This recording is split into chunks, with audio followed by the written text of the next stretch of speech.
Hello everybody! Today's video is titled What's in the Knife Case Part 1. And I've got quite a collection of knives, no real rhyme or reason to any of them that I've acquired over my life, and I thought it'd be fun just from time to time to pick out some knives that either have stories or unique traits or maybe a little history to them and show everybody. I'm not saying that these are the finest knives ever made, because they're not, but they are interesting, at least to me, knives, and I thought I'd show it to everybody. The first one I'm going to start out with is made by Gerber Knives, and this was a knife from the 1980s, and this was called a pawl knife, and it's a lock blade.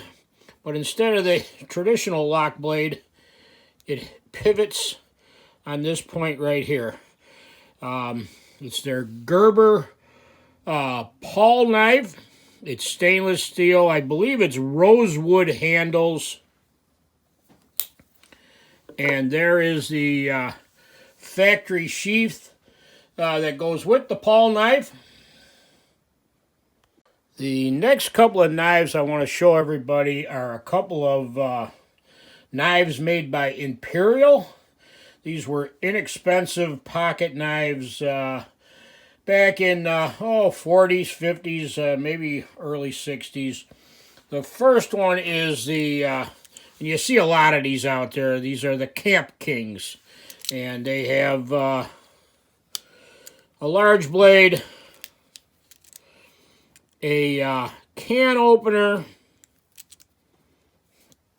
Oh, this one's a little tough to get open.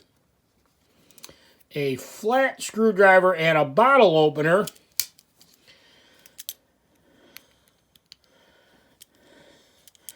And then a awl. So that's the Camp King. It came with this little lanyard on it. Inexpensive knife, but still a neat knife. And then this is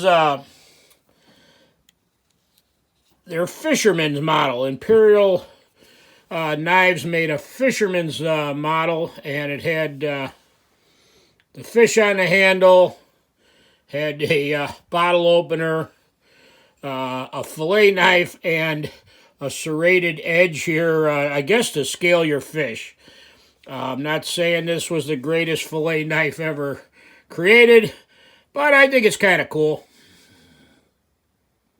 The next knife, I'm sure a lot of you hunters have seen these before. This is a Charade old timer. And it had the gut hook on it, a little curvature to the handle. Kind of a classic knife. Again, this was not an expensive knife when they first came out. And there's the factory sheath with it.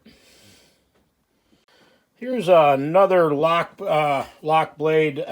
This one was made by a company by the name of Timberline. And this knife here has a neat story to it. My brother gave me this knife.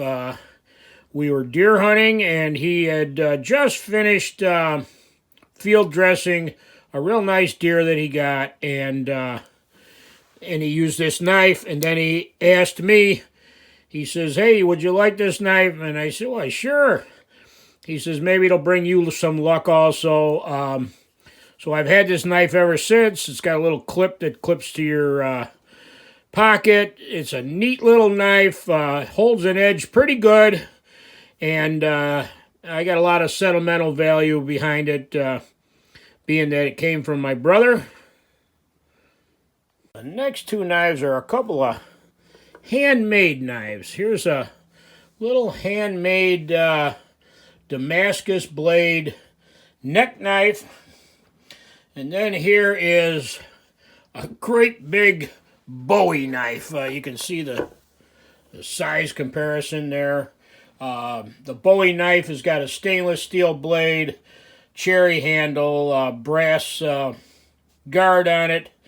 It's a full tang, And so is this one here. Got 3 pins and 3 pins in this one also.